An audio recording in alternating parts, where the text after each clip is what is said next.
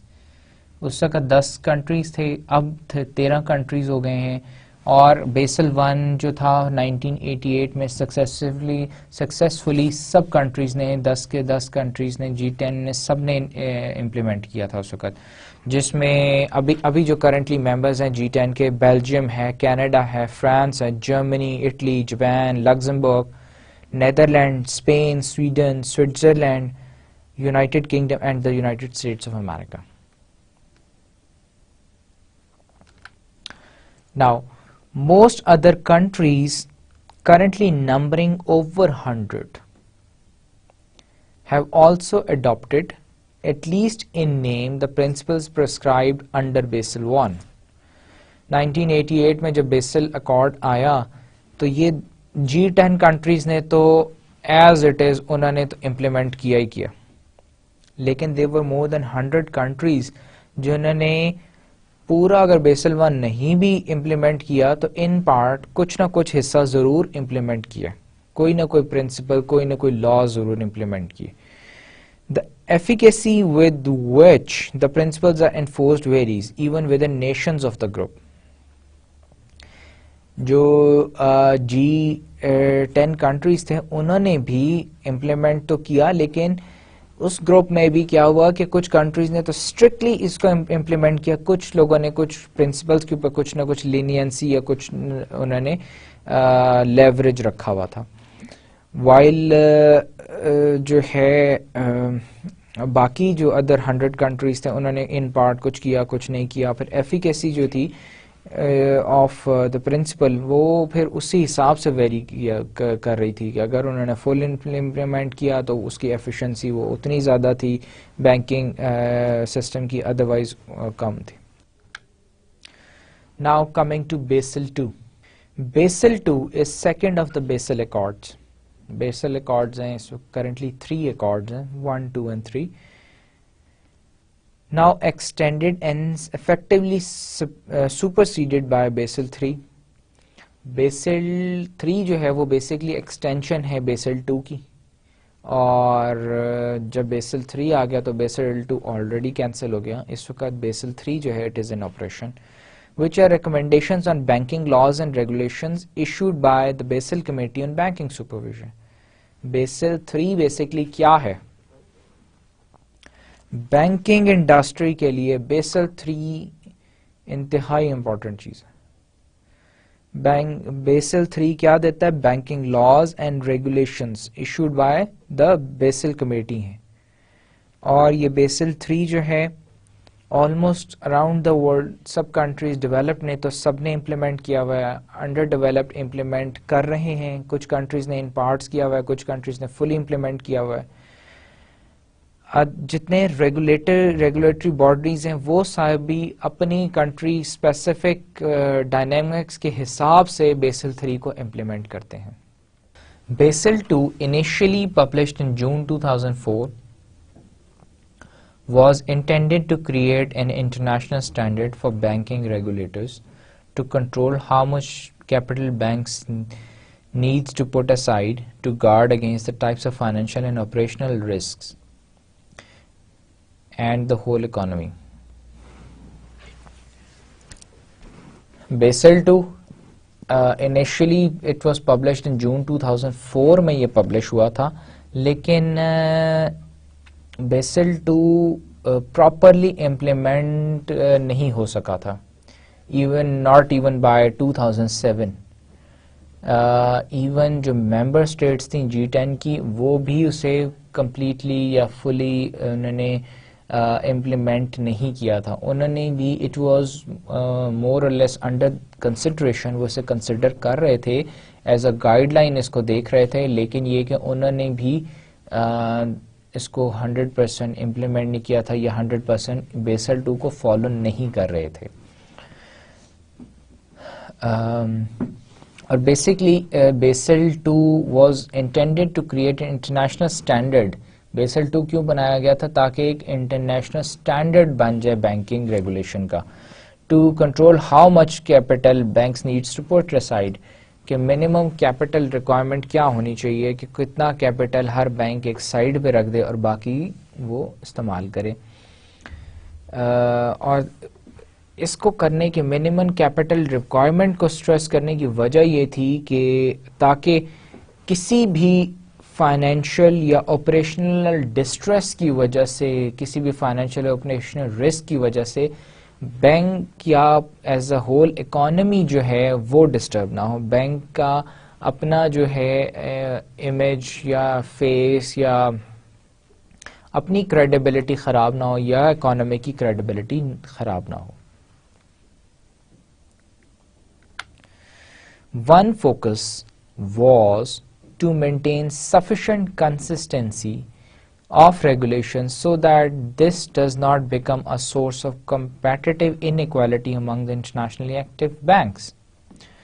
Basel II implement کرنے کا ایک مین ریزن یہ بھی تھی to maintain sufficient consistency of regulations، کہ انٹرنیشنلی جتنے بینک موجود ہیں ان میں کم از کم یہ ساری ریگولیشنز امپلیمنٹ ہوئی ہوں، سو دیٹ کہ ایسا نہ ہو کہ ایک انٹرنیشنل بینک ہے وہ ریگولیشنز کو فالو کرتا ہے، دوسرا نہیں کرتا.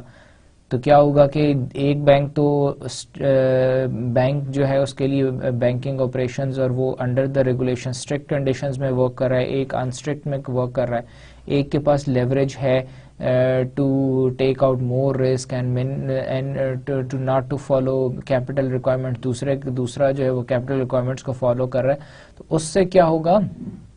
ان ایکوالٹی آف بیلنس دونوں انٹرنیشنل بینکس میں آ جائے گا، جس سے ایک بینک کے لیے سروائیو کرنا مشکل ہو جائے گا، دوسرا اس کو مینیپولیٹ کرے گا اور دوسرے جو ہے وہ ہائی پروفٹ گینز میں جا رہا ہوگا. تو in order to avoid this situation, it was the main focus of Basel II was to maintain sufficient consistency of regulations across the globe in international banks. Advocates of Basel II believed that such an international standard could help protect the international financial system from the type of problems that might arise should a major bank or a series of banks collapse.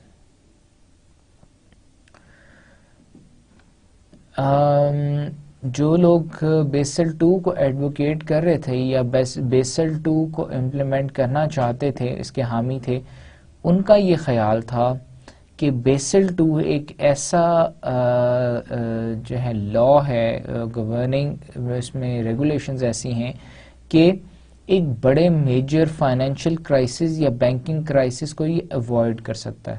اس کی وجہ سے بہت major کولاپس سے بچا جا سکتا ہے، یا سیریز آف بینک ڈیفالٹس یا کولاپس سے بچا جا سکتا ہے. In theory, Basel II attempted to accomplish this by setting up risk and capital management requirements. Strictly theory کا اگر ہم دیکھیں، اگر ہم Basel II کو implement کریں letter and spirit، تو کیا ہے Basel II کیا کرتا ہے، کس طرح سے اس چیز کو accomplish کرتا ہے؟ By setting up risk and capital requirements. Capital requirements کہ آپ کتنا کیپٹل جو ہیں وہ ریزرو میں رکھیں گے, کتنا کیپٹل یوٹیلائز کر سکیں گے, رسک کتنا لے سکتے ہیں آپ. یہ ساری باتیں اگر اسپیسیفائڈ ہوں تو ود ان لمٹس ایک بینک کو آپریٹ کرنا پڑے گا. اگر اسپیسیفائڈ نہ ہوں, ریگولیٹر کچھ نہ کہے آپ کو, بس جو بھی بینک جتنا مرضی رسک لیتا رہے, جتنا مرضی جو ہے کیپٹل ریزرو میں رکھے یا نہ رکھے.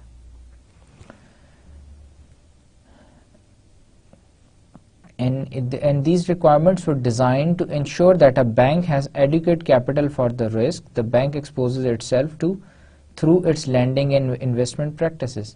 جب ایک بینک لینڈ کر رہا ہے, انویسٹ کر رہا ہے, تو وہ اس بات کا خیال رکھے کہ اس کے پاس اتنے ایڈیکویٹ کیپٹل ہو تو وہ اتنا رسک لے. جتنا اس کے پاس ایڈیکویٹ کیپٹل ہے اتنا ہی رسک لے. ایسا نہ ہو کہ اس کے پاس کیپٹل کم ہے اور رسک زیادہ لے رہا ہے. Generally speaking, these rules mean that greater risk to which the bank is exposed, the greater the amount of capital the bank needs to hold to safeguard its solvency and overall economic stability.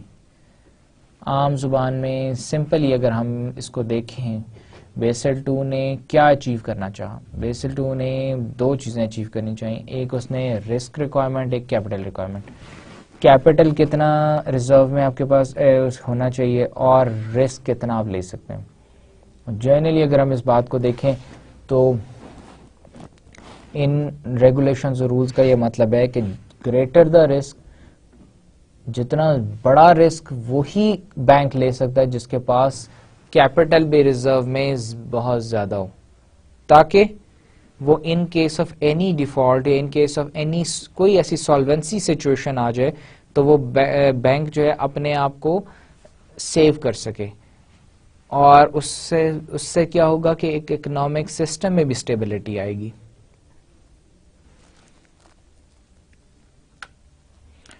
Politically, it was difficult to implement Basel II in the regulatory environment prior to 2008. Fully Basel II کو implement کرنا بہت مشکل تھا 2008 کے banking crisis سے پہلے. لوگوں کو بہت زیادہ ریزرویشنز تھیں, بینکس کو اور ریگولیٹرز کو لگتا تھا کہ اس سے ریگولیٹری انوائرمنٹ بہت زیادہ اسٹرکٹ ہو جائے گا, رولز اینڈ ریگولیشنز بہت زیادہ ہو جائیں گے, لاز بہت زیادہ ہو جائیں گے, اور ان سب کی کمپلائنس کرنا, ان سب کو اوبے کرنا بہت مشکل ہو جائے گا. اس وجہ سے دس واز ون ریزن کہ یہ پراپرلی بیسل 2 امپلیمنٹ ہی نہیں ہو سکا. And progress was generally slow until the years major banking crisis, mostly by credit default swaps. Banking crisis ہم نے ڈیٹیل میں دیکھا تھا, کریڈٹ ڈیفالٹ سویپس تھا یا مارگیج بیک سیکورٹیز تھیں. تو یہ دو باتیں تھیں نا, ہم نے لاسٹ بینکنگ کرائسس میں دیکھا تھا. سی ڈی اوز کا ہم نے بات کی تھی, کولیٹرل ڈیٹ ابلیگیشنز تھیں یا ایم بی ایس تھی, مارگیج بیک سیکورٹیز تھیں. دو چیزیں تھیں جس کی وجہ سے پورا بینکنگ سسٹم کولیپس کر گیا تھا اور جس کی وجہ سے گلوبل فائنینشیل کرائسس آیا. تو بیسل 2 موجود تھا اس وقت. بیسل 2 اس وقت روکتا تھا ان چیزوں سے, سی ڈی او سے, ایم بی ایس سے روکتا تھا. لیکن کیا تھا کہ اس وقت ریگولیٹرز کا, سپروائزرز کا, اس وقت بینکس کا یہ خیال تھا کہ یہ ایکسیسو ریگولیشنز ہیں, ان کی ہمیں ضرورت نہیں ہے, اس کو ہم سب کو اوبے بھی نہیں کر سکتے. تو اس وجہ سے انہوں نے اس کو فلی امپلیمنٹ کیا, ان پارٹ کیا, لیکن فلی اس کو امپلیمنٹ بھی نہ کیا اس وقت, جس کی وجہ سے پھر 2008 کا گلوبل فائنینشیل کرائسس آیا. Now, as Basel III was negotiated, this was top of mind, and accordingly much more stringent standards were contemplated and quickly adopted in some key countries like the USA. پھر کیا ہوا, جب 2008 کا banking crisis ہو گیا تب اچانک تمام regulators کو, سینٹرل بینکس کو, بینکنگ انڈسٹری کو, فائنینشیل انڈسٹری کو, کنٹری گورنمنٹس کو, اراؤنڈ دا ورلڈ یہ ریئلائز ہوا کہ Basel 2, how much Basel 2 was important. ہم نے کیوں بیسل 2 کو امپلیمنٹ نہ کیا؟ فلی امپلیمنٹ ہوتا تو ہم بینکنگ کرائسس کو, بینکنگ سسٹم کے کولیپس کو ہم اوائڈ کر سکتے تھے, روک سکتے تھے. پھر ارجنٹلی ایک نیڈ ارائز ہوئی کہ اب بیسل 2 ایکارڈ کو امپلیمنٹ کرنے کی بجائے اس کو فردر ریفائن کیا جائے, ایڈوانس کیا جائے, اس میں مور ریگولیشنز ڈالی جائیں, اور ریگولیشنز ڈال کے بیسل 3 ایک نیا ایکارڈ ڈیولپ کیا گیا جسے انہوں نے امیجیٹلی امپلیمنٹ کرنا شروع کر دیا. سب سے پہلے تو یو ایس اے نے, یونائٹڈ اسٹیٹس آف امریکہ نے اسے امپلیمنٹ کیا, کیونکہ گلوبل فائنینشیل کرائسس کا سب سے بڑا جو تھا, جس کا نقصان سب سے زیادہ وہ تھا, یو ایس اے تھا. سو سب سے پہلے بھی امپلیمنٹ بھی یو ایس اے نے کیا پھر بیسل 3 کو.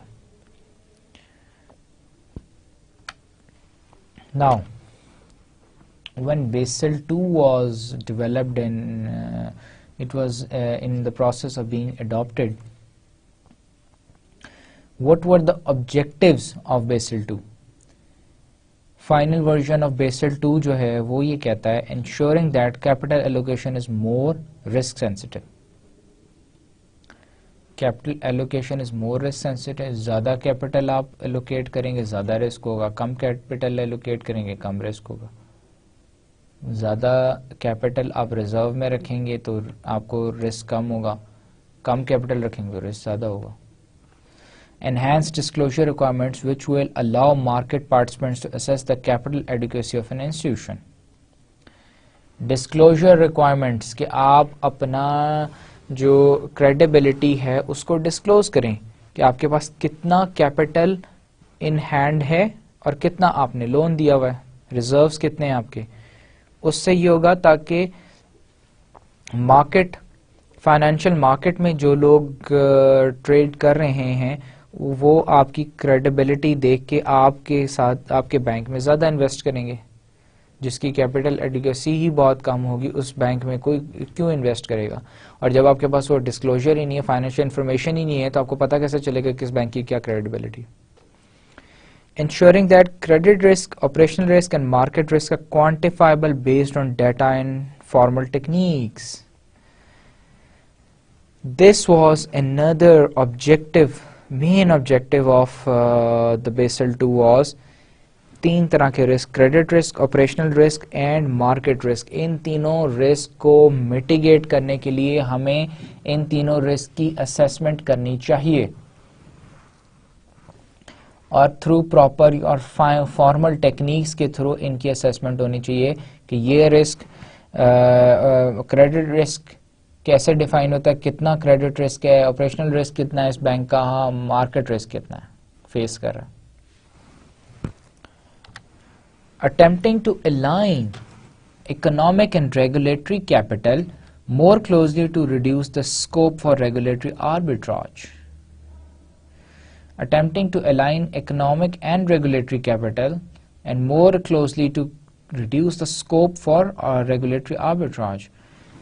کہ regulatory جو لیوریج ہے اس میں, اور اس کو بیسکلی اگر ہم اسے سمپل ورڈز میں دیکھیں اس کنڈیشن کو, تو اس کا یہ مطلب ہے کہ ریگولیٹر بینک, اس کے نیچے بینکنگ انڈسٹری جو ریگولیٹر نے گائیڈ لائنز یا لاز دیے ہیں وہ جس طرح سے دیے ایز اٹ از امپلیمنٹ ہو رہے ہیں. مطلب کہ ریگولیٹر کا کوئی لا یا ڈائریکشن جس نے جو دی ہے اس کا وہی مطلب ہے جو کہ بینکنگ انڈسٹری اس کو امپلیمنٹ کری, وہ بھی اس کا وہی مطلب لے رہی. They are both of them are aligned in the same direction. اور بینک آپ کو ریگولیٹر جو ہے وہ آپ کو جتنا آربیٹرال لیوریج دے رہا ہے, بینکنگ انڈسٹری بھی اسی کو امپلیمنٹ کری, اسی طرح امپلیمنٹ کری. یا دیر از اے ڈفرنس. سو اس چیز کو انہوں نے فوکس کیا کہ ان دونوں کے میں الائنمنٹ ہونی چاہیے. While the final accord has at large addressed the regulatory arbitrage issue, there are still areas where regulatory capital requirements will diverge from the economic capital. Regulatory capital, economic capital. دونوں کے اندر کیا ہے, ان دونوں کو ہم نے پچھلے پوائنٹ میں یہ دیکھا کہ ریگولیٹری کیپٹل اور جو اکنامک کیپٹل ہے، یہ دونوں ہونے چاہیے ان دا سیم ڈائریکشن، الائنڈ ہونے چاہیے. اگر یہ الائنڈ نہیں ہو گئے تو اس میں ہمیشہ آربیٹراج ایشو رہے گا. آربیٹراج کیا ہوتا ہے؟ جو لیوریج ہوتا ہے ان دونوں کیپٹل کے بیچ والا جو جیسے کہتے ہیں ریشو یا ایک چنک جو ہے یا لیوریج ہے، ان دونوں کا جو ڈفرنس ہے. Basel 2 uses a 3 pillars concept. ہم نے پہلے بھی دیکھا تھا، جرنل پرنسپلز دیکھے تھے ہم نے، اس میں ہم نے یہ تینوں پرنسپلز دیکھے تھے. بیسل 2 کے ہی یہ 3 پرنسپلز ہیں. پہلا منیمم کیپٹل ریکوائرمنٹ جو کہ ایڈریس کرتا ہے رسکینس کو، supervisory review and market discipline. Minimum capital requirement کیا ہے؟ منیمم کیپٹل ریکوائرمنٹ یہ کہ منیمم اماؤنٹ جو کہ ایک بینک اپنے پاس مینٹین رکھے گا اپنے لونز دینے سے پہلے. سپروائزری ریویو، ریگولیٹر کی جو ڈیوٹیز اور ریگولیٹر کا جو جورسڈکشن ہے وہ بینکنگ سسٹم میں کتنی ہے اور کہاں تک ہے، اور ریگولیٹر جو ہے یا سپروائزر جو ہے سینٹرل بینک جو ہے وہ اس کے پاس اتنی اتھارٹی ہے کہ وہ کسی اپنے بینکنگ لاز ریگولیشنز امپلیمنٹ کرے، گائیڈ لائنز دے اور پھر کمپلائنس کرائے کہ ہر بینک اس کو فالو کرے، اور جو بینک نہیں کرے اس کو وارن کرے یا اس بینک کو شٹ ڈاؤن بھی کر سکتے بند بھی. مارکیٹ ڈسپلن میں ہم نے میجر جو مین بات کی تھی وہ یہ تھی، ہر بینک اپنی ساری فائنینشیل انفارمیشن ڈسکلوز کرے تاکہ کسٹمرز بھی they should be at the same page، other banks بھی، اور آپس میں کوئی کنفلکٹ ایسا نہ رائز ہو جس کی وجہ سے بینکنگ انڈسٹری یا اوور آل اکنامک اسٹیبلٹی کو نقصان پہنچے. جب فیئر کمپٹیشن ہونا چاہیے، فیئر ڈسکلوجر ہوگا تو فیئر کمپٹیشن ہوگا. ہر کسٹمر کو پتا ہوگا کہ میں اس بینک سے کیا مجھے فائدہ ہے، اس بینک کے ساتھ بزنس کرنے کا یا کسی اور بینک کے ساتھ بزنس کرنے کا. ایکارڈ ان آپریشن، بیسل 2 جب امپلیمنٹ ہوا تو وہ انفیکٹ ہم نے پہلے بھی بات کی کہ 100% تو امپلیمنٹ ہوا ہی نہیں. کچھ کنٹریز نے امپلیمنٹ کیا، بس اسی 2004 میں ڈیولپ ہوا، لیکن 2008 تک یہی ڈسکشن چلتی رہی کہ ہمیں کیا کر لینا چاہیے یا نہیں کرنا چاہیے، یا کچھ پارٹس کر لیے باقی نہیں کیے. The Basel I Accord dealt with only parts of each of these pillars. For example, with respect to the first Basel II pillar, only one risk, credit risk, was dealt with in a simple manner, while market risk was an afterthought. Operational risk was not dealt with at all. ہم نے پہلے بھی بات کی، Bessel 1 accord جو تھا اس نے صرف بات کی تھی کریڈٹ رسک کی.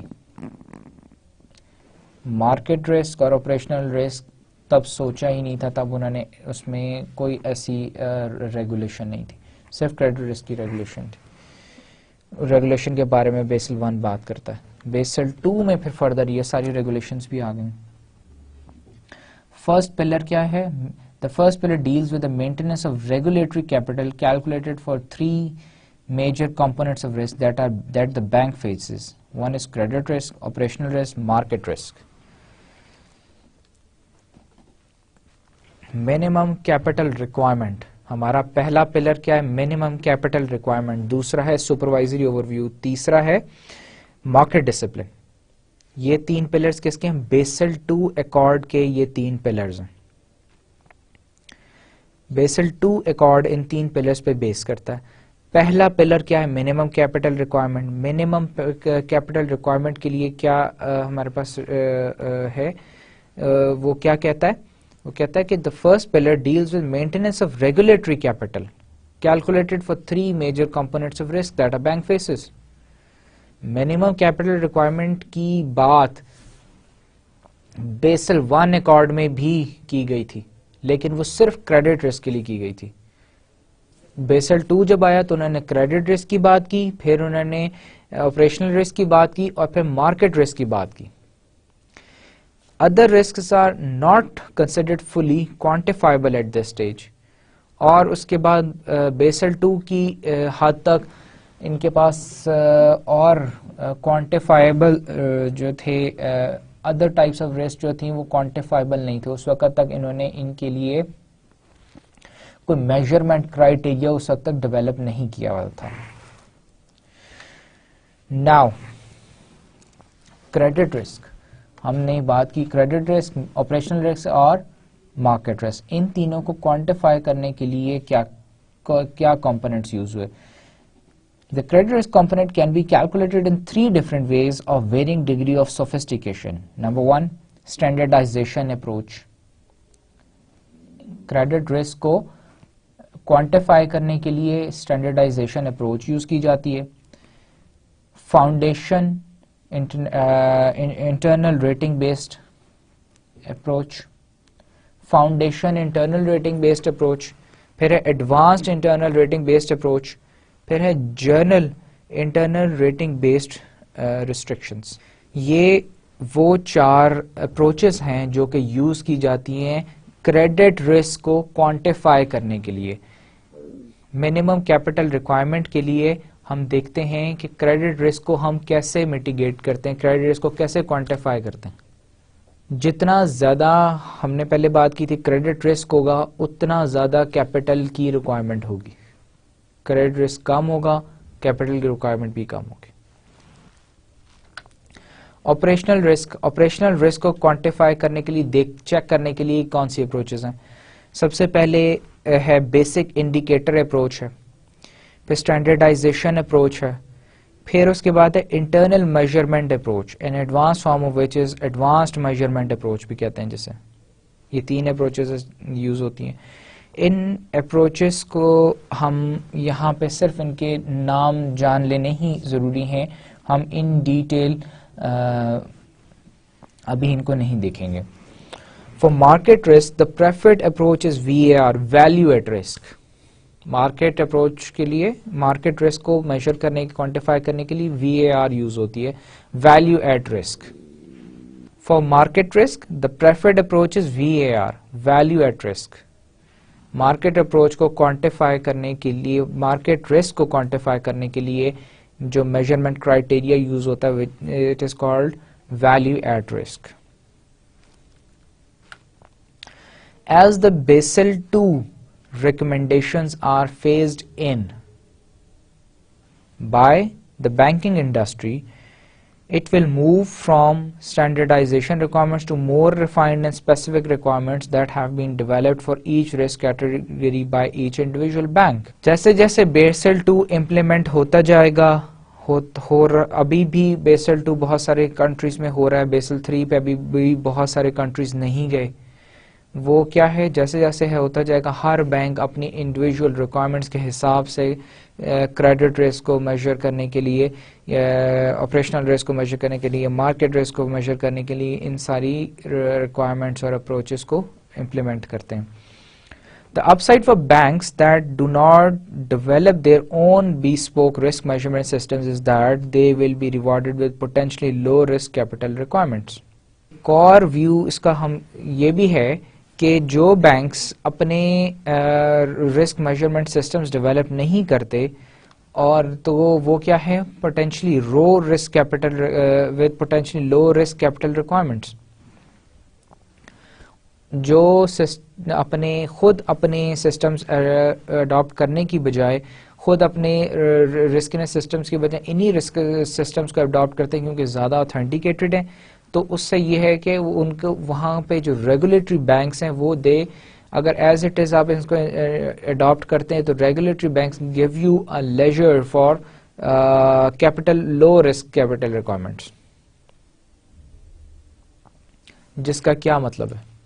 جس کا مطلب یہ ہے کہ آپ ایک تو یہ اپروچز ہیں, ان اپروچز کو آپ نے ایز اٹ از امپلیمنٹ کرنا ہے. اگر آپ ان کو ایز اٹ از صرف انہی کو امپلیمنٹ کرتے ہیں, آپ اپنا سسٹم رسکینس کو میجر کرنے کا سسٹم نہیں کوئی اڈاپٹ کرتے یا ڈیولپ کرتے تو کیا ہوگا؟ تو یہ ہوتا ہے کہ وہاں پہ جو ریگولیٹری بینک ہے وہ آپ کو الاؤ نہیں کرتا زیادہ رسک کی طرف. صرف لو رسک کے اوپر ہی آپ اپنی کیپٹل ریکوائرمنٹ بھی آپ کی لو رسک کی رہے گی اور آپ کی آپ انکر بھی صرف لو رسک کر سکتے ہیں, ہائی رسک کی طرف بینک نہیں جا سکتا. In future, there will be closer links between the concepts of economic and regulatory capital. ہم نے ریگولیٹری اکنامک کیپٹل الائنمنٹ کی پیچھے بات بھی کی تھی. تو جیسے جیسے یہ ایکارڈز ایڈوانس ہوتے جائیں گے, مور ریگولیشنز اور لاز آتے جائیں گے, تو ان کے آپس میں کولیشن بھی زیادہ اسٹرانگ ہوتی جائے گی. Now the second pillar. There is a regulatory response to the first pillar, giving regulators better tools over those previously available. Second pillar کیا ہے جی؟ ہمارا پاس second pillar ہے banking supervision. It provides a framework for dealing with. اب banking supervision کو ہم کیسے major کریں گے؟ فرسٹ پلر تھا minimum capital requirement. Minimum capital requirement میں پھر تین چیزیں تھیں, کریڈٹ رسک تھا, پھر اس کے بعد ایک آپریشنس رسک تھا, ایک مارکیٹ رسک تھا. ان تینوں رسک کے ہم نے دیکھا تھا, اپروچز دیکھی تھیں, ٹولز دیکھے تھے کہ ہم ان تینوں رسک کو کیسے میجر کر سکتے ہیں. اب آ جاتا ہے supervisory review, banking supervision, second pillar جو ہے ہمارا, اس کے یہ فیکٹرز اب ہیں. ان فیکٹرز کو ہم کیا کہتے ہیں, کیسے ہم بینکنگ سپرویژن کو ہم کیسے میجر کر سکتے ہیں؟ ہم اس کو سپرویژن کو میجر کرتے ہیں through systematic risk, pension risk, framework. Basically تو فریم ورک ہے, فریم ورک کے تھرو میجر کرتے ہیں, اور concentration risk, strategic risk, reputational risk, liquid risk and legal risk. یہ وہ سارے رسکس ہیں جن کے اوپر فریم ورکس اویلیبل ہیں, لاز اویلیبل ہیں, جو ریگولیٹر جو ہے امپلیمنٹ کرتا ہے in order to enhance its supervisory and regulatory review, which the accord combines under the title of residual risk. Banks can review the risk management system. It is the internal capital adequacy assessment process that is the result of Pillar 2 of Basel II Accords. Internal capital adequacy assessment process جو ہے, it is an adoption of Basel II. Basel II کی وجہ سے develop ہوا اور یہ implement ہوتا. The third pillar. Coming to the third pillar. Third pillar کیا ہے؟ Market discipline. Second pillar was supervisory review. اور اس میں ہم نے کیا دیکھا تھا کہ یہ طرح کے رسک ہیں جن کے اوپر فریم ورکس بیسل 2 میں اویلیبل ہیں, اور وہ فریم ورکس کیا ہیں؟ سپروائزر بینک, ریگولیٹر یا سینٹرل بینک امپلیمنٹ کرتا ہے بینکس کے اوپر, تاکہ ہر بینک اپنا سسٹمیٹک رسک کیلکولیٹ کرے, ہر بینک اپنا پینشن رسک کیلکولیٹ کرے, کنسنٹریشن رسک کیلکولیٹ کرے, اور ان رسک کو کیلکولیٹ کر کے جس کا رسک زیادہ ہے, جس کا کم ہے, اس کو اوپر ایک تو ریگولیٹر یا اسٹیٹ بینک بھی چیک رکھتا ہے, سینٹرل بینک اس پہ چیک رکھتا ہے اور اس کو ایڈوائز کرتا رہتا ہے ڈے ٹو ڈے کہ آپ کا سسٹمیٹک رسک زیادہ ہے, اس کو کم کریں, یا بینک خود اپنی پرفارمنس چیک کرتا ہے. Now the third pillar is market discipline. This pillar aims to complement the minimum capital requirements and supervisory review process by developing a set of disclosure requirements which will allow the market participants to gauge the capital adequacy of an institution. Very important. پہلی ہماری minimum capital requirement پہلا pillar, supervisory review دونوں. اب supervisory review اور minimum capital requirements کو دونوں کو کیا کرتا ہے یہ تیسرا پلر کمپلیمنٹ کرتا. کیسے؟ تیسرا پلر ہے مارکیٹ ڈسپلن. مارکیٹ ڈسپلن آتا ہے تھرو ڈسکلوجر. وہ پابند کرتا ہے بینکس کو بھی, ریگولیٹرز کو, سینٹرل بینکس کو, کہ وہ اپنی ساری فائنینشیل انفارمیشن, اپنی رسک اسیسمنٹ شیئر کریں پارٹیسپینٹس کے ساتھ. پارٹیسپینٹس کون ہیں؟ مارکیٹ میں پارٹیسپینٹ ہوں, میں کسٹمر ہوں, میرے ساتھ شیئر کریں, انویسٹرز کے ساتھ شیئر کریں, گورنمنٹس کے ساتھ شیئر کریں, انٹرنیشنل بینکس کے ساتھ شیئر کریں, اسٹاک مارکیٹ کے ساتھ شیئر کریں. اس سے کیا ہوگا؟ اس سے یہ ہوگا کہ ایز اے کسٹمر, اگر میں سمپل ایک ایگزامپل دیتا ہوں کہ ایز اے کسٹمر مجھے پتا چلے گا کہ کہ بینک اے اور بینک بی اور بینک سی ان تینوں کی میں سے کس کی فائنینشیل جو ہے اسٹرینتھ بہتر ہے، کون سا بینک زیادہ اسٹرانگ ہے، کون سا بینک جو ہے وہ بینک جو بینک بی جو ہے it is taking on more risk, کون سا بینک جو ہے اس کی کیا ریٹنگ ہے، کریڈٹ وردینس کس کی ہے اچھی ہے، کیپٹل ایڈیکیسی ریشو کس سے ہمیں پتا چلے گی تینوں سے بینکس میں سے کیپٹل ایڈیکیسی ریشو کس کی زیادہ ہے، اور پھر I'll be in a fair position to invest my money in the bank. Market discipline supplements regulation as sharing of information facilities, assessment of the bank by others, including investors, analysts, customers, other banks, rating agencies, which lead to good corporate governance. Market discipline کی جو regulation ہے وہ کیا کرتی ہے، وہ کیا کہتی ہے، it talks about the sharing of information یا مارکیٹ ڈسکلوجر کے بارے میں، market disclosure of financial information. اس سے کیا ہوتا ہے، میں ایز اے کسٹمر اسیسمنٹ کر سکتا ہوں، انویسٹر اسیسمنٹ کر سکتا ہے، کریڈٹ ریٹنگ ایجنسیز کر سکتی ہیں جو کہ ایک گڈ کارپوریٹ گورننس انوائرمنٹ کو جنم دیتی ہیں، پورٹرے کرتی ہیں، اس کو انہینس کرتے ہیں. The aim of Pillar 3 is to allow market discipline to operate by acquiring institutions to disclose details on the scope of application, capital risk exposure, risk assessment process, and the capital adequacy of the institution. Market institutions to disclose, market banks اپنی information share کریں، بتائیں کہ ان کا capital کتنا ہے، risk exposure کتنا ہے اس کا بینک کا، رسک اسیسمنٹ کیا ہے، پروسیس کیا ہے اس کا، کیپٹل ایڈیکویسی کتنی ہے، تاکہ مجھے پتا چلے بینک کی کیا اسٹینڈنگ، کیا پوزیشن کیا ہے.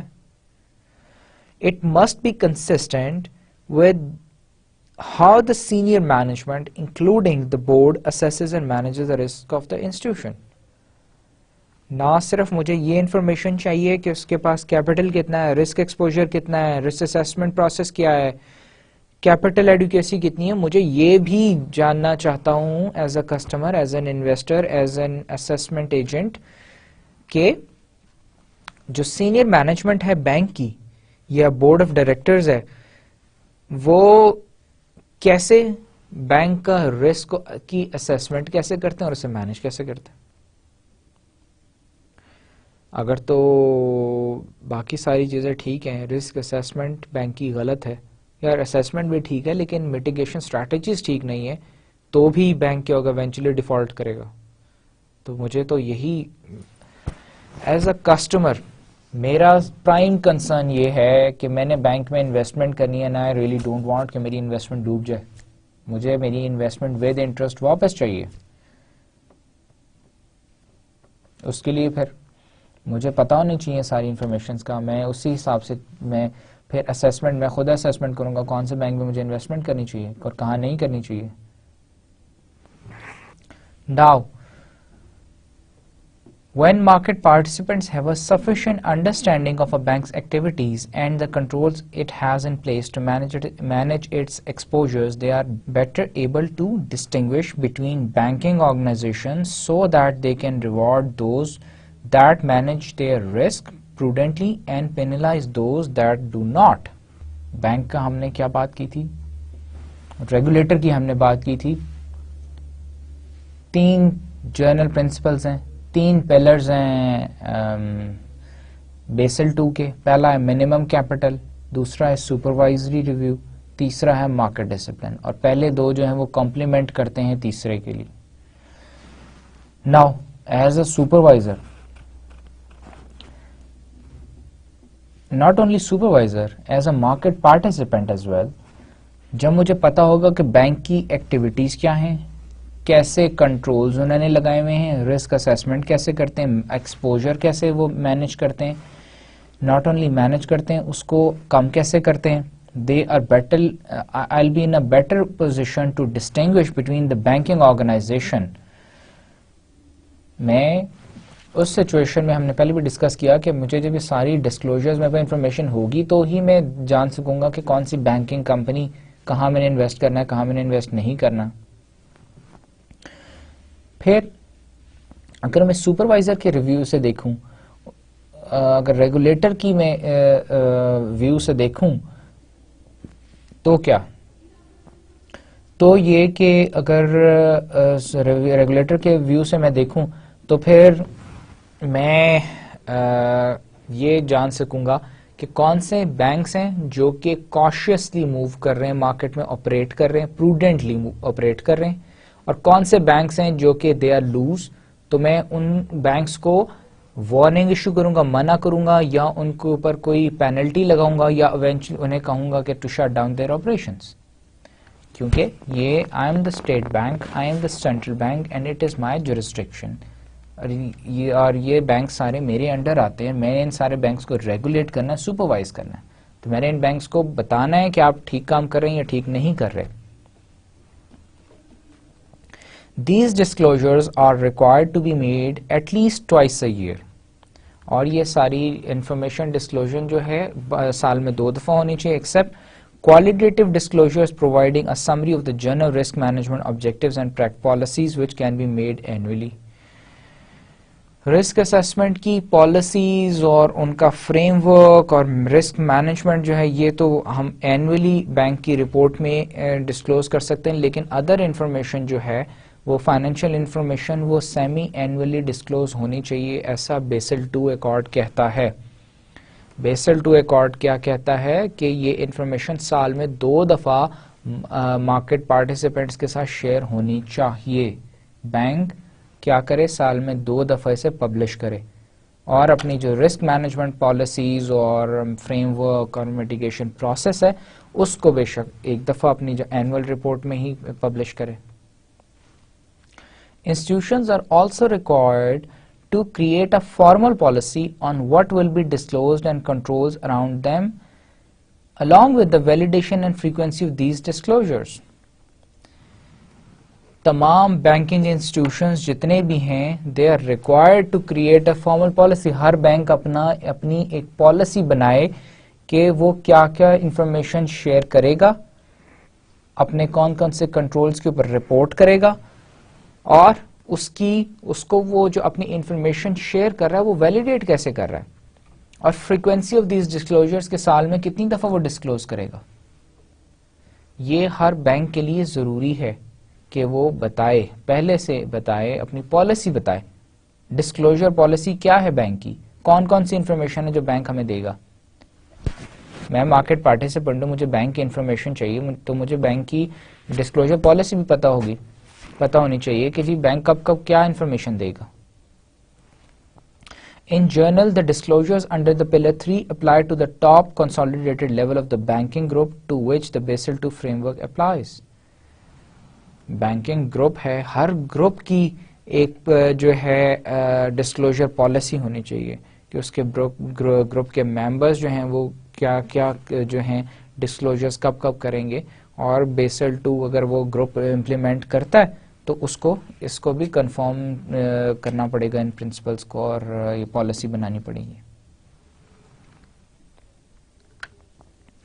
Now Basel 2 and the regulators, ہم نے پچھلے سلائیڈز کے اوپر بھی بات کی, دونوں ویوز کی کہ ایز اے مارکیٹ پارٹیسپینٹ جو ہے میں بیسل 2 کے ریگولیشنز کو کیسے دیکھتا ہوں, اور بینکنگ انسٹیٹیوشنز جو ہیں ریگولیشنز کو کیسے دیکھتے ہیں. پھر ریگولیٹرز کی بھی ہم نے بات کی کہ ریگولیٹری پوائنٹ آف ویو سے جو ہیں لاز یا ریگولیشنز ہیں وہ کس طرح سے دیکھ سکتے ہیں ہم. ناؤ some other views میں اگر ہم دیکھیں, one of the most difficult aspects of implementing an international agreement is the need to accommodate different cultures, varying structure models, complexities of public policy and existing regulation. Basel 2 کس نے implement کرانا ہے, کون implement کرے گا؟ ہر country کا central bank. Group ہے نا country کا, ہر کنٹری کے بینکنگ انڈسٹری کا ایک گروپ ہے, اس کے اوپر سینٹرل بینک ہے. سینٹرل بینک نے وہ بیسل 2 لے کے اس کو امپلیمنٹ کرانا ہے تمام بینکس کے اوپر. اگر سینٹرل بینک انٹرسٹڈ نہیں ہے تو آپ کے کنٹری میں بیسل 2 امپلیمنٹ ہی نہیں ہو سکتا. پھر کیونکہ ہر کنٹری مختلف ہے، اس کا کلچر مختلف ہے، اس کی پبلک پالیسی مختلف ہے، اس کے اکنامک ڈائنامکس مختلف ہیں، تو پھر جو سینٹرل بینک کا یہ رول ہے کہ وہ بیسل 2 کو اسی طرح اس میں آلٹریشنز کر کے اپنے کنٹری اسپیسیفک لاز اور ریگولیشنز بنا کے اسے امپلیمنٹ کرے. Bank senior management will determine corporate strategy as well as the country in which to base a particular type of business, based in part on how Basel II is ultimately interpreted by various countries' legislatures and regulators. Bank کی جو senior management ہے اس کا یہ کام ہے کہ وہ اپنے ایک تو بینک کی کارپوریٹ اسٹریٹجی ڈیفائن کرے، اس کے علاوہ اس بینک کی جو کارپوریٹ اسٹریٹجی ہے وہ نہ صرف کہ اس کنٹری جس کنٹری میں وہ بینک آپریٹ کر اس کی نیڈز کو کیٹر کرے، وہ انٹرنیشنل اسٹینڈرڈ سے بھی کنفارم کرے تاکہ اس بینک کی جو ادر کنٹریز میں برانچز ہیں وہاں پہ بھی کوئی ڈسپیوٹ نہ ارائز ہو، تاکہ وہ جو اس کنٹری کی جو برانچز کسی اور کنٹری میں موجود ہیں وہ ان کے کلچر سے بھی کنفارم کر رہی ہوں، ان کے لیجسلیشن، لاز اینڈ ریگولیشن سے بھی کنفارم کرتی ہوں. To assist bank operating with multiple reporting requirements for different regulators according to geographical location, and there are several software applications available. Banks operating with multiple reporting techniques, Hare country کی اپنی country specific reporting techniques ہیں، ہر central bank کی اپنی reporting techniques ہیں. جب internationally bank سے ایک دوسرے بینک سے انٹریکٹ کر رہے ہوتے ہیں تو ہر جو ایک بینک دوسرے انٹرنیشنل بینک سے جب انٹریکٹ کرے گا تو وہ اپنے چاہے گا کہ اس کی جو اپنی رپورٹنگ ریکوائرمنٹس ہے اس کے اسی دوسرا بینک بھی اس کو کنفرم کرے. تو there are software applications available جس میں آپ اپنی ریکوائرمنٹس کے تھرو دوسروں کی ریکوائرمنٹس بھی فلفل کر لیتے ہیں. آپ اپنی ریکوائرمنٹس ڈیولپ کرتے ہیں، اسے کنورٹ کر دیتے ہیں دوسرے کنٹری کی کنٹری اسپیسیفک ریکوائرمنٹس میں. These include capital calculation engines and extend to automated reporting solutions which include the report required under the Core FinRep. یہ Core FinRep سافٹ ہیں جن کے جس میں آپ آٹومیٹڈ رپورٹ جنریشن ہو جاتی ہے. کیپٹل کیلکولیٹرز اویلیبل ہیں جس میں آپ اپنے کیپٹل اور دوسرے کنٹری کے کیپٹل ریکوائرمنٹس کو آپ کیلکولیٹ کر سکتے ہیں، اس کو آپ اس کا کمپیریزن کر سکتے ہیں. Implementation progress. Regulators in most jurisdictions around the world plan to implement the new accord, but with widely varying timelines and use of varying methodologies being restricted. Basel II around the world implement ہونا چاہتا تھا، regulators implement کرنا چاہتے تھے، لیکن وہ Bessel 2 کی ضرورت کو نہیں سمجھ پا رہے تھے کہ ہم ابھی امپلیمنٹ کر لیں یا بعد میں امپلیمنٹ کر لیں یا امپلیمنٹ کر لیں گے ان فیوچر، باقی کنٹریز کر لیں اس کا انتظار میں. تو اس وجہ سے یہ ایکچولی پراپرلی امپلیمنٹ کہیں بھی ہو ہی نہیں سکا. کچھ کنٹریز نے پارٹ میں کیا، کچھ نے کیا ہی نہیں. United States various regulators have agreed on a finance approach. They have required the internal ratings based approach for the largest banks, and the standardized approach will be available for smaller banks. امریکہ میں انہوں نے کیا کیا کہ انہوں نے امریکہ میں جب بیسل 2 امپلیمنٹ کرنا شروع کیا تو انہوں نے کچھ اپروچز امپلیمنٹ کر لیں، کچھ نہ کی. انہوں نے انٹرنل ریٹنگز جو بیسڈ اپروچز تھی وہ بڑے بینکس کے لیے انہوں نے امپلیمنٹ کی ان پارٹ، اور جو اسمالر بینکس تھے ان کے لیے انہوں نے اسٹینڈرڈائزڈ اپروچ اڈاپٹ کی، ساری اپروچز اڈاپٹ نہ کی. اسی طرح اسٹیٹ بینک ہے، اسٹیٹ بینک بھی کی بھی ڈسکریشن پہ ہے کہ وہ کون سی اپروچ بڑے بینک سے کون چھوٹے بینکس کے لیے کون سا ہماری کنٹری اسپیسیفک ڈائنامکس کے حساب سے کہاں کون سی اپروچ فٹ ان کر سکتے ہیں. ناؤ دا فائنل پوائنٹ، ہم نے بیسل 2 دیکھ لیا. بیسل 2 کو ہم نے دیکھ لیا کیا ہے، کیسے ہے، ریکوائرمنٹس کیا ہیں، کیسے امپلیمنٹ ہوا، کب شروع ہوا، ساری باتیں ہم نے ڈسکس کر لیں. بیسل 2 اگر موجود تھا تو گلوبل فائنینشیل کرائسس کیوں ہوا؟ بیسل 2 آلریڈی اس میں پروویژن تھی فار اسٹیبل فائنینشیل سسٹم کی. پھر the role of Basel II both before and after the global financial crisis has been discussed widely. بہت ڈسکشنز اس پہ ہو چکی ہیں اور کانفرنسز ہو چکی ہیں.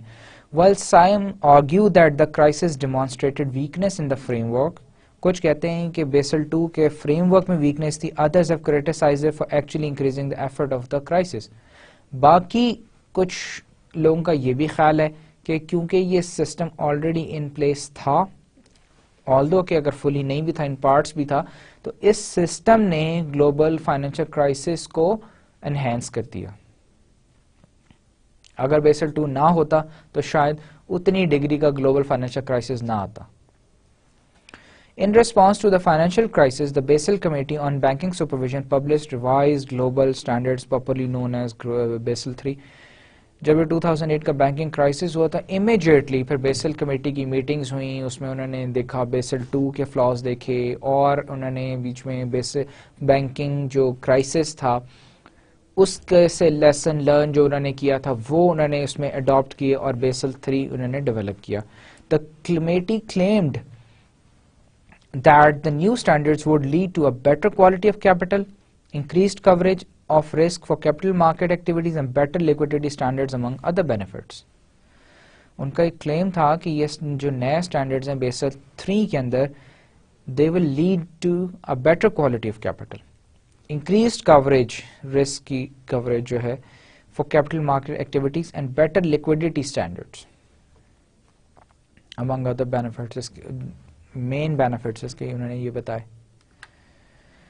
Think tanks such as the World Pension Council have also argued that European legislators have pushed dogmatically and naively for the adoption of Basel II recommendations adopted in 2005, transposed in European Union law through the Capital Requirements Directive, effective since 2008.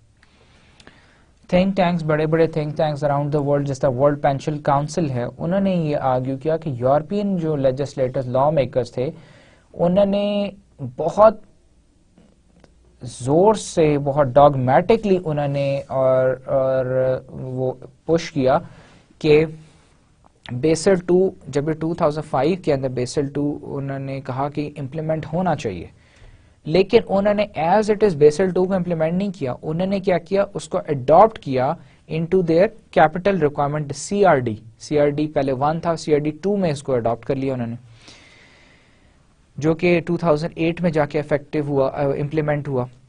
In a sense the force private banks, central banks and bank regulators to rely more on assessment of credit risk by private rating agencies. انہوں نے کیا کیا، انہوں نے force کیا banks کو، regulators کو، central banks کو کہ وہ ریلائی کریں کس پہ، کریڈٹ ریٹنگ ایجنسیز پہ. ہم نے بیسل 2 میں کیا دیکھا، بیسل 2 میں ہم نے دیکھا کہ پہلی ریکوائرمنٹ کیا تھی، منیمم کیپٹل کی. دوسری ریکوائرمنٹ کیا تھی، سپروائزری ریویو کی. اس میں ہم نے رسک دیکھے تھے، کریڈٹ رسک دیکھا تھا، آپریشنل رسک دیکھا تھا، مارکیٹ رسک. 3 طرح کے رسک تھے جن کے آگے ہم نے اسٹریٹجیز دیکھی تھیں، اسیسمنٹ پروسیجرز دیکھے تھے کہ ان کو اس رسک کو اسیس کرنا تو یہ پروسیجر ہے، اس کو اسیس کرنا تو یہ پروسیجر ہے. اور جو ریگولیٹر بینک ہے وہ اس کی ہر بینک اپنی اسیسمنٹ کرتا تھا اور وہ ریگولیٹر بینک اس کی اسیسمنٹ کو مانیٹر کرتا تھا. یہی ہم نے ڈسکشن ابھی کی. ناؤ یہاں پہ یہ کہتا ہے کہ کیونکہ ہر بینک کو فورس کیا گیا تھا، اب وہ جو اسیسمنٹ ہے، اسیسمنٹ کون کرے گا؟ بینک اپنی اسیسمنٹ کرتا ہے. پھر بینک اپنی اسیسمنٹ کس سے کراتا ہے؟ بینکس نے اپنی آسان بینکس کو یہی لگا کریڈٹ ریٹنگ ایجنسی سے اسیسمنٹ کرا لیں. کریڈٹ ریٹنگ ایجنسیز نے بینکس کی اسیسمنٹ کرنی شروع کر دی، جس پہ سینٹرل بینک بھی ریلائی کر رہے تھے اور بینکس خود بھی ریلائی کر رہے تھے. اب سینٹرل جو کریڈٹ ریٹنگ ایجنسیز تھی ان کی اسیسمنٹ ایکچولی فائنینشیل کرائسس کیسے سٹارٹ ہوا تھا، جب کریڈٹ ریٹنگ ایجنسیز نے اپنی پہلی دفعہ، دوسری دفعہ، تیسری دفعہ اپنی ریٹنگز ریوائز کی، تب لوگوں کو پتا چلا کہ وہ کرائسس میں پھنس گئے، ان کی اسیسمنٹ ٹھیک نہیں تھی. اب جب اسیسمنٹ ہی غلط ہے تو اس کا مطلب ہے کہ سپروائزر ریگولیٹر کا رول خراب ہو گیا, بینکس کی اپنی پوزیشن خراب ہو گئی. تو چونکہ اس میں بیسل 2 میں فورس کیا گیا تھا کہ وہ جو private banks, central banks, regulator سارے کے سارے ریلائی کریں کریڈٹ ریٹنگ ایجنسیز پہ, انہی کی ایجنسیز وہ جو ریٹنگز تھی وہ خراب نکل آئیں, غلط ثابت ہو گئیں. تو کیا ہوا, کریڈٹ ریٹنگ ایجنسیز کے اوپر ریلائی کریں, کریڈٹ ریٹنگ ایجنسیز کی جو کریڈٹ ریٹنگز تھی وہی غلط نکل آئیں, خراب نکل آئیں. وہ بار بار ری ویلیو ہونا شروع ہو گئی, ری ویلیو ہوتی تھی ویلیو کم ہو جاتی تھی اور ری ویلیو کم ہو جاتی تھی. تو کیا ہوا, کریڈٹ ریٹنگ ایجنسیز کی غلط اسیسمنٹ کی وجہ سے گلوبل فائنینشیل کرائسس سٹارٹ ہوا. تب بیسکلی کریڈٹ ریٹنگ ایجنسیز کی اسیسمنٹ ری اسیسمنٹس کی وجہ سے پہلی دفعہ انویسٹرز نے, بینکس نے, کسٹمرز نے ریئلائز کیا کہ they have got themselves into crisis now. So Basel 2, اب ہم نے دو بات کی تھی.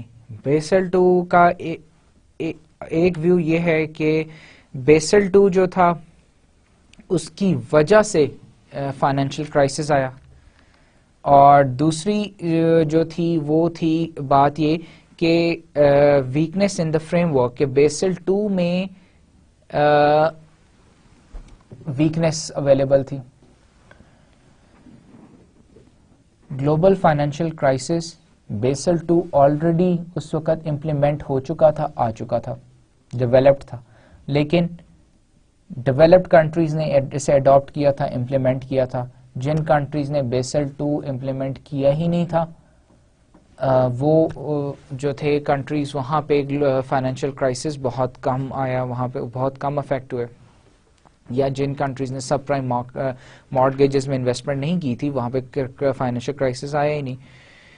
فائنینشیل کرائسس کا افیکٹ ان کنٹریز میں آیا جہاں پہ بیسل 2 اور سب پرائم مارکیٹس کی جہاں پہ بات تھی. بیسل 2 ڈیولپڈ کنٹریز میں امپلیمنٹ ہوا تھا, لیکن وہاں پہ کچھ کنٹریز نے فلی امپلیمنٹ کیا, کچھ نے ان پارٹ کیا, کچھ نے بہت کم کیا, کچھ نے صرف اس پہ موسٹلی جو تھے وہ اسی پہ ڈسکشن ہی کر رہے تھے کہ ابھی اسے امپلیمنٹ کریں نہ کریں, کب کریں. امپلیمنٹ کر بھی لیا تھا تو اس کی نیڈ کے اوپر وہ ڈسکشنز اور وہ چل رہی تھیں. تو ہمیں دو باتیں پتہ چلیں. ایک تو یہ کہ یو ایس اے مارکیٹ میں سب سے بڑا گلوبل فائنینشیل کرائسس وہاں پہ شروع ہوا, بینکنگ سسٹم کا collapse. U S a market کے اندر فلی بیسل 2 اڈاپٹڈ تھا, امپلیمنٹڈ تھا. اب جو ہے کچھ کریٹکس کا کہنا یہ ہے کہ بیکاز بیسل 2 میں there were flaws, ویکنیسز, اس وجہ سے گلوبل فائنینشیل کرائسس آیا, بینکنگ سسٹم کولیپس کیا. کچھ کریٹکس کا کہنا ہے کیونکہ بیسل 2 نے اس فائنینشیل کرائسس کو, بینکنگ سسٹم کرائسس کو انہینس کیا. یہ وجہ تھی, ٹو بیسل 2 اڈاپشن تھی وجہ جس کی وجہ سے بینکنگ سسٹم کولیپس کیا. اس کی مین ریزن یہ دیتے ہیں کہ پلر 2 سپروائزری ریویو میں کریڈٹ رسک, آپریشنل رسک اور مارکیٹ رسک کی تینوں کی اسیسمنٹ اور اس کی مانیٹرنگ تھی, اور اس کو اسیسمنٹ کریڈٹ ریٹنگ ایجنسیز کر رہی تھیں. ایجنسیز کی اسیسمنٹ غلط ہو گئی, ان کی غلط ہوئی تو ایک چین ریئیکشن سٹارٹ ہو گیا اور ایک وہ سائیکل شروع ہو گیا جس میں پھر بینکنگ سسٹم ایونچولی کولیپس کر گیا. Now we have come to the end of this session. آج کے سیشن میں ہم نے سب سے پہلے تو بیسل 1 کو دیکھا, بیک گراؤنڈ دیکھا, مین فریم ورک دیکھا, بیسل 1 کب سٹارٹ ہوا تھا, کیسے ہوا تھا اور اس میں کیا کیا باتیں تھیں. پھر ہم نے بیسل 2 کو دیکھا, بیک گراؤنڈ دیکھا, اس کا آبجیکٹو دیکھا. پلرز کی بات کی ہم نے, 3 مین پلرز ہیں, پھر ہر پلر کو الگ الگ ہم نے ڈسکس کیا, اور پھر ہم نے دیکھا کہ ریگولیٹرز نے کیسے اس کو امپلیمنٹ کیا, ریگولیٹرز کے لیے کیا پروویژنس تھیں. پھر ہم نے فائنلی دیکھا کہ Basel 2 was one of the reason which triggered the collapse of the banking industry and the global financial crisis. That is now we have come to the end of this session. Thank you very much.